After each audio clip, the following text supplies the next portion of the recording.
Assalamualaikum warahmatullahi wabarakatuh. Halo semuanya, kembali lagi nih.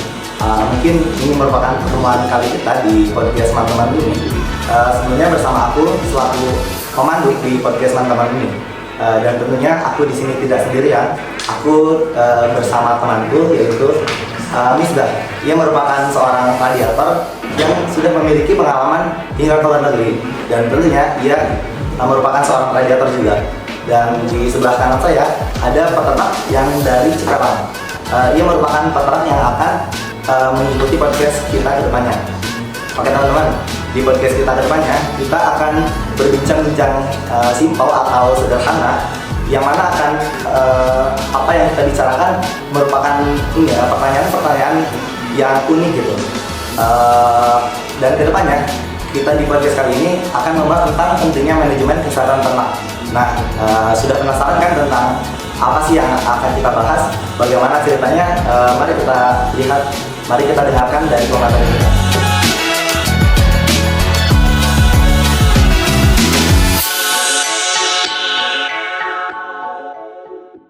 Saya serahkan kepada Misbah. Baik, kesehatan ternak adalah faktor kunci dalam meningkatkan produktivitas dan kualitas hasil peternakan. Melalui pendekatan alami, suplemen herbal untuk ternak menjadi pilihan yang efektif dalam mendukung sistem kekebalan tubuh, peningkatan pencernaan dan mencegah penyakit secara alami.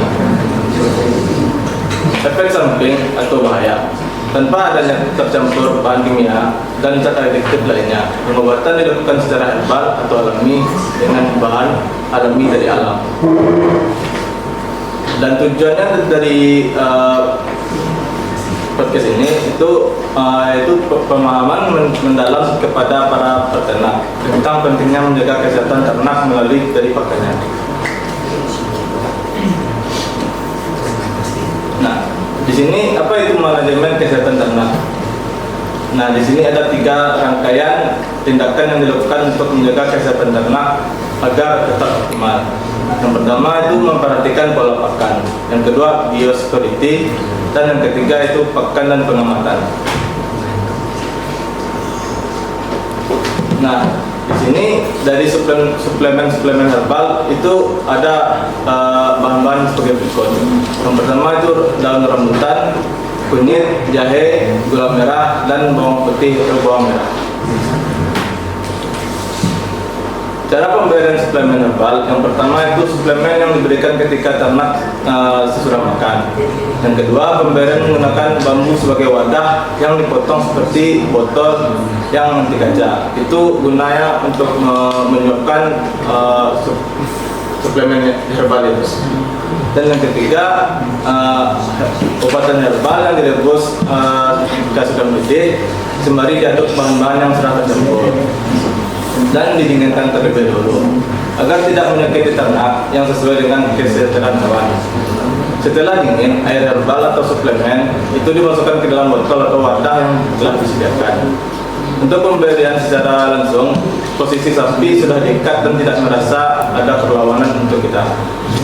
Untuk pemberian, tangan kanan memegang botol bambu atau yang tangan kiri untuk memegang obat herbal.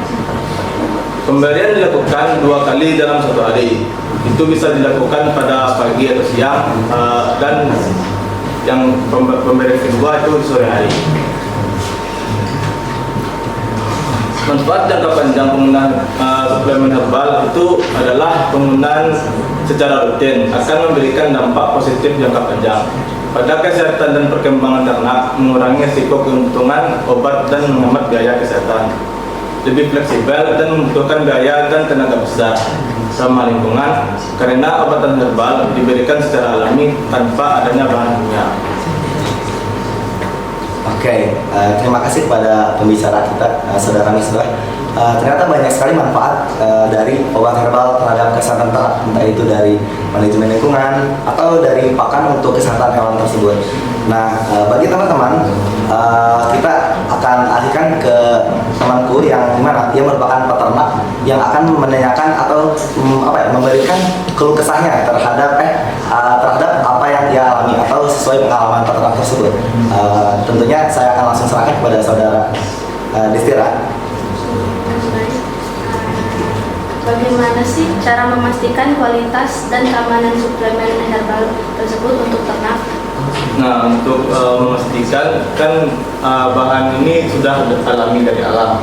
Nah, sebelumnya kita manusia untuk memasak itu kan membutuhkan rempah-rempah. Nah, seperti kunyit, jahe. Nah, kunyit itu kan gunanya untuk mencegah hidrasi pada reproduksi dalam gangguan pencernaan. Nah, seperti yang penanganan penyakit ini kan berfokus pada penanganan yang secara teratur, seperti penyakit pada reproduksi pada sapi.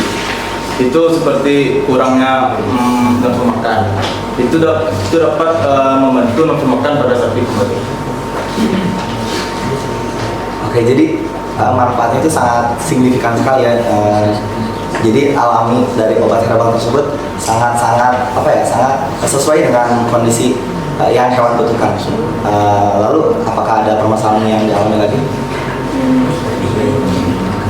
Suplemen herbal itu lebih aman atau lebih efektif kah daripada suplemen sintetis dalam menjaga kesehatan ternak? Untuk saya sendiri, alhamdulillah saya telah praktekkan itu alhamdulillah aman dan terjaga, dan tidak ada kegagalan yang saya alami. Insyaallah. Itu sangat sesuai dengan kebutuhan hewan tersebut. Selanjutnya ada Buat pemberian suplemen itu, apakah diberikan setiap hari atau saat ternak sedang sakit saja? Kalau untuk suplemen itu kalau bisa sampai ternak sembuh aja, jangan sembuh. Misalkan dalam kena sakit. Nah, waktu itu saya memberinya sampai 5-6 harian. Dalam 1 hari itu pemberiannya 2 kali. Seperti pada siap pemberian makan pagi dan yang terakhir itu sore hari.